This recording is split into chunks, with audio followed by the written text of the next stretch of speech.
Hi everyone, how are you all doing? I hope all of you are doing great. So in this video, we will solve a sample paper for half yearly examination for class 8 English. The name of the textbook is पूर्वी. इसमें हम 4 sections यहाँ पर लेंगे A, B, C, D और ये general instructions दिए गए हैं। 60 नंबर का आपका पेपर है, 2.5 घंटे का टाइम रहेगा। सो आई होप कि बाकी जो मैंने चैप्टर्स बनाए हैं दूसरे वाले चैनल पे या सैम्पल पेपर्स अपलोड किए हैं इस चैनल पे और दूसरे चैनल्स पे, आप सभी लोग प्रैक्टिस करें। अगर नहीं किए हैं so please go through the links given in the description box या फिर आप चैनल विजिट कर सकते हैं। चलिए सैंपल पेपर देख लेते हैं। सो कुछ इस तरीके का आपका पेपर है। यहाँ पे 60 नंबर मार्क्स दिए गए, टोटल 2.5 घंटे का टाइम रहेगा। सेक्शन ए रीडिंग है जो 16 मार्क्स का है। 8-8 मार्क्स के यहाँ पे 2 क्वेश्चंस हैं, ठीक है। 2-2 मार्क्स का एक क्वेश्चन इसमें रहेगा। यहाँ आप देख सकते हैं कोई 4 करने हैं, पैसेज रीड करना है, उस बेसिस पे आंसर करने हैं। यहाँ एक पोएम का पैसेज दिया है, उस बेसिस पे आंसर है।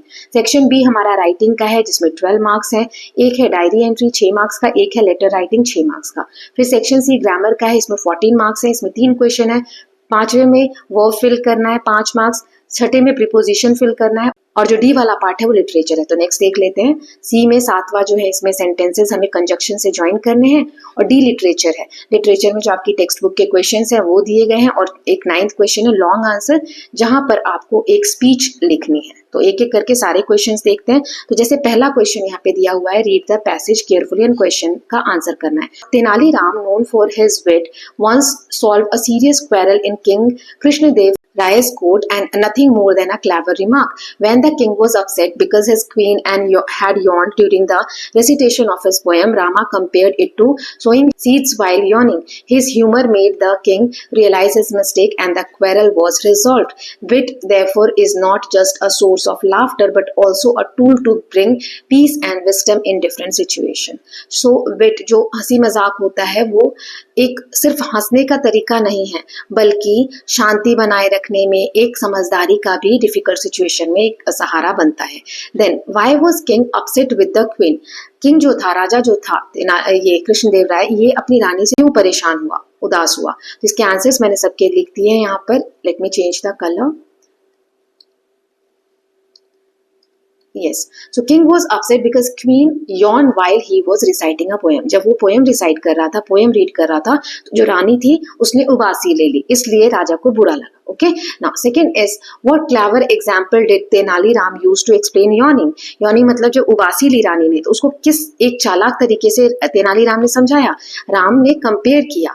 He compared yawning to sowing seeds while yawning, showing how seeds scattered unevenly. So उसने बीज बोने का एग्जाम्पल यॉर्निंग से कनेक्ट किया था। So what effect did Rama's words have on the king? So king realized his mistake and understood that yawning is natural and not disrespectful. जब तेनालीराम ने ऐसा एग्जाम्पल दिया तो राजा को एहसास हुआ कि उबासी तो एक नेचुरल प्रक्रिया है, प्राकृतिक प्रक्रिया है, ये तो किसी इंसान के बस में नहीं है, तो ये होना कोई डिसरिस्पेक्टफुल बात नहीं है। Then what does passage suggest about wit? Passage जो है क्या सजेस्ट करता है आपको विट के बारे में? So wit is not only humorous but also helps resolve conflict wisely. Then give a suitable title to this passage. इस पैसेज को आप क्या टाइटल देंगे? So suggested title can be wit that restored peace, Tenali Rama's cleverness. अब ये पांचों मैंने answer कर दिया, आपको इनमें से कोई से 4 करने थे। देन नेक्स्ट इज यहाँ पे पोएम की एक्सट्रैक्ट दिया हुआ है। शी इज समबडीज मदर, जो आपकी पोएम है समबडीज मदर, उस वहां से लिया गया है। Boys you know for all she is aged and poor and slow and I hope some fellow will lend a hand to help my mother, you understand. चलिए इसके क्वेश्चन आंसर देख लेते हैं। पहला है who is being described as somebody's mother? कौन यहाँ पर somebody's mother है? Old women जो क्रॉस कर रही हैं at the crossing is being described. Then why was she considered aged and poor and slow? She was old क्योंकि वो बूढ़ी हैं, गरीब हैं और स्लो है क्योंकि उनकी एज हो चुकी है और उन्होंने बहुत सारी कठिनाई अपनी लाइफ में देखी है। What feeling does the speaker express in these line? Speaker जो कवि हैं या जिन्होंने कविता लिखी है वो क्या यहाँ पर अपनी फीलिंग बता रहे हैं? सो एक्सप्रेसेस कंपैशन यानी दया दिखा रहे हैं।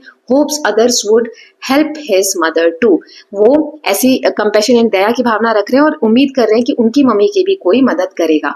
इसमें राइम स्कीम क्या है? यहाँ पे देखो लास्ट वर्ड्स हम देख लेते हैं।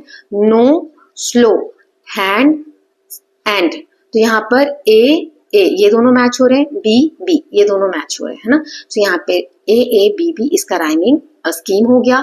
फिर what values does the boy wants other to learn from his action, जो एक्शन उसने लिया हेल्प करने का, उससे वो क्या चाहता है बाकी के लड़के क्या सीखे, काइंडनेस, दया की भावना, empathy and helping the elderly, जो बुजुर्ग लोग हैं उनकी मदद करना आना चाहिए। ठीक है, नाउ सेक्शन बी देख लेते हैं, राइटिंग। इसमें एक डायरी एंट्री दी गई है, डायरी एंट्री करनी है हमें, और एक लेटर राइटिंग। तो तीसरे में क्या कहा है, क्या लिखना है आपको डायरी में, इमेजिन करना है आप एक सोल्जर, जो सोल्जर होते हैं, सैनिक होते हैं, उनके बच्चे हैं।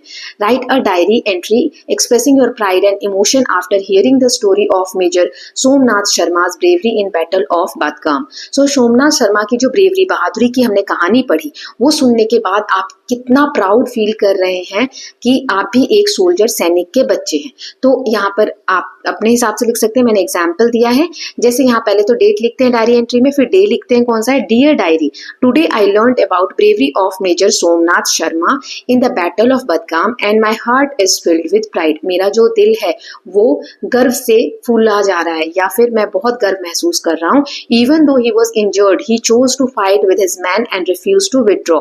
वो वापस कदम पीछे लेने से उन्होंने मना कर दिया, रिफ्यूज करना मतलब मना कर दिया, वो लड़ने के लिए पूरी तरीके से तैयार थे।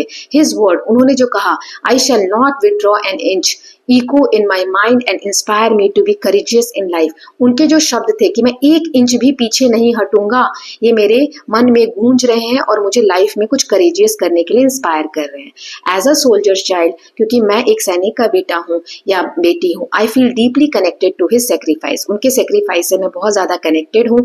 His devotion to duty teaches me that love for the nation is greater than personal safety. इनका जो डिवोशन है, जो उन्होंने अपने देश के लिए किया, वो ये सिखाता है, टीच करता है कि देश जो है पहले आता है किसी भी पर्सनल सेफ्टी से। I promise myself that I too will always be brave, responsible and helpful in times of need. मैं खुद से प्रॉमिस करता हूँ कि जब भी ऐसी जरूरत के समय आएगी तो मैं बहुत ब्रेव, बहादुरी से पेश आऊंगा, रिस्पॉन्सिबिलिटी से बिहेव करूंगा और हेल्पफुल बनूंगा। His story always remain a guiding light for me. उनकी जो स्टोरीज हैं वो गाइडिंग लाइट की तरह एक दिशा दिखाने का काम करती है। ठीक है, यहाँ पर आप अपना नाम लिख लेंगे। तो डायरी एंट्री हो गई। अब नेक्स्ट क्वेश्चन जो यहाँ पे दिया हुआ था, एक बार रीड कर लेते हैं। Letter writing. आपका जो स्कूल है प्लानिंग कर रहा है नेशनल वॉर मेमोरियल विजिट करने के लिए, आपको एक लेटर लिखना है। Write a letter of inquiry to the incharge asking for details about the available dates, entry fee, duration of tour then guidelines for student. आपको वहाँ जो वॉर मेमोरियल है ना, वहाँ के इंचार्ज को आपको एक लेटर लिखना है, ये सब जानकारी निकालने के लिए कि किस दिन विजिट कर सकते हैं, एंट्री फीस क्या है, ड्यूरेशन कितना देर का रहेगा जो टूर होने वाला है, और स्टूडेंट्स के लिए क्या गाइडलाइंस रहेंगी। सो इसके लिए एक इंक्वायरी लेटर आपको लिखना है। सो पहले तो आप यहाँ पर अपने स्कूल का नाम लिख देंगे, ठीक है, फिर एड्रेस लिख देंगे, ग्रीन पार्क न्यू दिल्ली, एक एग्जाम्पल दिया है, यहाँ डेट लिख देंगे। The incharge national war memorial new Delhi, subject क्या है, किसके विषय में हम लेटर लिख रहे हैं, inquiry about school visit. Dear sir, we are planning an educational visit to national war memorial for our class 8 students. We kindly request information regarding available dates for students visit, duration and schedule for activities, then entry fee if any, और guidelines and safety instructions. Your early reply will help us finalize our arrangement. आप जितनी जल्दी हमें reply करेंगे, हम उतनी अच्छे से अपनी प्रिपरेशन या अरेंजमेंट्स वगैरह जो फाइनलाइज कर सकते हैं। ठीक है, फिर यहाँ पर आप लिखेंगे योर सिंसियरली, आपका नाम लिखेंगे, आप हेड बॉय हैं या हेड गर्ल हैं वो बताएंगे। ओके, नाउ नेक्स्ट है सेक्शन सी, ग्रामर। इसमें 3 क्वेश्चन है। पहले में हमें वर्ब सही से फिल करना है, यहाँ जो ब्रैकेट में दिया उसको सही से फिल करना है। छठे में प्रीपोजिशन फिल करना है, इनमें से जो करेक्ट है। इसमें हमें कंजक्शन, इन दो स्टेटमेंट्स को क्या लगाकर जोड़ सकते हैं वो करना है। ठीक है, सो चलिए तीनों क्वेश्चन के आंसर देख लेते हैं। So the bouquet of flower dash beautiful is beautiful. Then teacher nor the students present yesterday were present. Students ऐसे है ना, प्लूरल है। फिर the soldiers ऐसे यहाँ पर, so soldiers fight, fought या fighting, fought। ठीक, then mathematics is an interesting subject, is आ जाएगा। तेनाली राम often made या makes people laugh with his wit। Now next देख लेते हैं, यहाँ पर हमें प्रीपोजिशन फिल करना था, तो पहले में आएगा on. The king sat on his ornate, major Somnath Sharma fought bravely then with his man, the children were excited to walk along the snowy street. ठीक है, the women stood helpless at the crossing, reinforcements were flown dash Srinagar during the war, into Srinagar। ठीक। Then next देख लेते हैं conjunction. तो statements जोड़ने, पहला वाला बट लगा के जोड़ा है, the old women was weak but she still wanted to cross the road. Then Rama spoke cleverly so the king realised his mistake. Major Somnath Sharma was injured yet तभी भी he continued to lead his men. We must respect our soldiers because they sacrifice their lives for us. Okay, now next देख लेते हैं section D, literature का है। ये 8th question में हमें 5 क्वेश्चंस दिए गए हैं, इनका आंसर करना है। और 9th जो है एक लॉन्ग आंसर क्वेश्चन है, जो somebody's mother जो आपकी पोएम है, सपोज यू आर बॉय, आप जो उस पोएम में लड़का है वो है, तो आपको एक स्पीच रेडी करनी है for your classmate explaining why it is important to help the weak and elderly. जो कमजोर हैं या बूढ़े हैं उनकी मदद करना क्यों जरूरी है, इसके ऊपर आपको एक स्पीच लिखनी है। पहले 8th वाले जो 5 क्वेश्चन है इनके आंसर कर लेते हैं। यहाँ पर आपको कोई 4 करने हैं, मैं 5 का आंसर बता रही हूँ। चलिए देखते हैं। पहला है जो Why was the reign of Krishnadev Rai considered the golden era of Vijayanagar Empire? Krishnadeva राय के जो समय है उसको गोल्डन एरा क्यों कहा जाता है? So because art, literature, architecture flourished. इस वक्त बहुत ज्यादा फ्लरिश हुए and his court has famous poets like Tenali Rama. Then how did Tenali Rama make the king realize his mistake about the queen? तो इसका आंसर है Rama compared yawning. Rama ने जो उबासी है उसको कंपेयर किया बीज बोने से unevenly and showed the king that yawning is natural, helping him realize his mistake. Then why was the battle of Badgam so important for India? So Badgam का जो battle वो इसलिए crucial था because it saved Srinagar airport and Kashmir from falling into enemy's hand. What qualities of leadership did Major Somnath Sharma display during the battle? वो इतने चोटिल थे, इतने घायल थे, showed his courage, leadership and devotion. वो injured थे फिर भी वो मोटिवेटेड थे और अपने लोगों के साथ आगे लड़ाई लड़ने को तैयार थे। उनको गाइड किया और पीछे हटने से मना कर दिया। Then What lesson does the poem Somebody's Mother teach us? इस पोएम से हमें क्या लेसन मिला, क्या पार्ट सीखने को मिला? So it teaches kindness and empathy. हमें दया की भावना रखनी चाहिए दूसरों के प्रति। बुजुर्ग जो है और जो कमजोर है उनकी मदद करनी चाहिए, ये एक नोबल ड्यूटी होती है because they are somebody's mother. किसी की तो वो मम्मी है, इसीलिए हमें उनकी मदद करनी चाहिए। ठीक है। नाउ जो स्पीच लिखनी थी हमें, तो यहाँ पर मैंने एक एग्जाम्पल दे दिया है, आप अपने हिसाब से भी बना के लिख सकते हैं। Good morning friends, today I want to share an experience that taught me the true value of kindness. One winter day, I saw an old woman trembling at a busy crossing. Many people passed by, but no one helped. I realized she could have been anyone's mother, even mine. I held her hand and guided her safely across. The joy in her eyes and her blessings filled my heart with happiness. From that day, I learned that helping the weak and elderly is not just a duty but a responsibility. Our small acts of kindness can make a big difference, and one day we too will hope for the same care and compassion. Let us always be ready to lend a helping hand, for true humanity is measured by kindness. Thank you.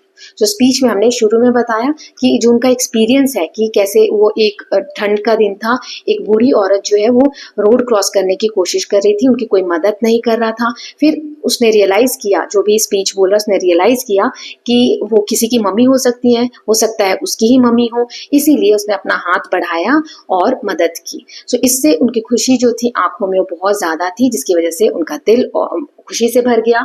और ये helping the weak and elderly ये सिर्फ एक duty नहीं है, responsibility भी है। हमें छोटे छोटे एक्ट्स जो काम है लोगों की भलाई के लिए करते रहना चाहिए। And one day we too will hope for same care and compassion. तभी हम आगे जाकर ये उम्मीद करेंगे कि लोग भी कभी हमें अगर जरूरत पड़ी तो ऐसे ही हमारे प्रति दया का भाव रखेंगे और हमारी केयर करेंगे। ठीक है। सो कभी भी हेल्पिंग हैंड, सहायता का हाथ बढ़ाने से पीछे नहीं हटना चाहिए, यही ट्रू ह्यूमैनिटी है। ओके, सो इसके साथ हमने सैंपल पेपर पूरा अच्छे से कवर कर लिया है। आई होप आपको अच्छा लगा होगा। कैसा लगा है please let me know in the comment section. So बाकी के सैंपल पेपर्स अब मैं किस सब्जेक्ट का बनाऊं, please let me know in the comment section. So will meet with the next video. Till then please take care of yourself, keep learning, keep revising and don't forget to subscribe Janki studies corner for more such videos. Thank you so much.